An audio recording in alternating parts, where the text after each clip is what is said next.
Hi everyone, I'm currently on vacation in Milan and it's absolutely gorgeous. The architecture is just incredible. But being in a new city got me thinking about all the common English mistakes people make when they travel. So today, I'm going to share some simple tips to help you sound more natural and avoid awkward situations. Let's get started. First up, asking for directions. Instead of saying, "Where do I find buses?" which sounds a bit strange, try asking, "Where can I find buses?" It's a small change, but it sounds much more natural. A local might answer, "There's a bus stop right in front of the church. The bus comes every 30 minutes. Now, what if you don't understand what someone said? Don't just say, "What did you say?" It can come across as rude. A more polite way is, "Sorry, I couldn't hear you. Could you repeat that?" Or simply, "Sorry, could you say that again?" Even a soft "what" or "huh" with a confused look on your face is better than a blunt question. Here are a few helpful phrases for those potentially embarrassing moments. If you see someone with their shoelaces undone, you can say, "Your shoes are untied." For a zipper that's down, you can quietly say, "Your fly is down," or "Your fly is undone." And if they missed a button on their shirt, you can say, "You have a button undone," or "I think you missed a button." What if they drop something? Just say, "You dropped something on the floor" if you're inside, or "on the ground" if you're outside.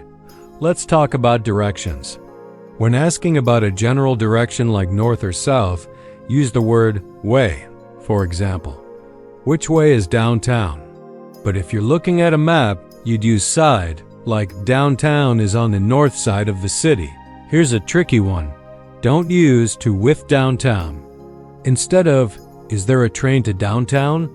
say, "Is there a train that goes downtown?" You can also just say, "I'm going downtown," or "There is a concert downtown." Next, food and drinks. For bread or produce, ask, "Is the bread fresh?" When you want to know if water is safe, ask, "Is this water drinkable?" Or, "Is this water safe to drink?" This applies to food as well. Is this edible? Also, remember the difference between bottled water, which you buy, and tap water, which comes from the faucet. How do you get around? If you're walking, say you're traveling on foot. For everything else, use by. So, by car, by bus, by train, or even by horse. When someone gives you directions, they might say, "Walk down the street," which just means follow the street. For example, "Keep going straight along this street and turn right when you see a museum." So, how do you actually get better at English and remember all this? Effective learning isn't about memorizing lists. It's about conversation, getting real-time feedback, and immersing yourself in the language. That's why I've been using this app called Learner AI. It's fantastic because it listens to you speak and gives you smooth, personalized corrections. It feels like you're talking to a real person. You can practice for just 5 minutes a day and see a huge improvement in your conversational skills. It focuses on speaking, not just memorizing. If you want to check it out, I've put a link in the description below. I hope these tips help you feel more confident on your next trip. Traveling is all about connecting with new people and cultures, and speaking a little more naturally can make a big difference. Thanks for watching, and don't forget to like and subscribe to Clear Voice English for more English tips.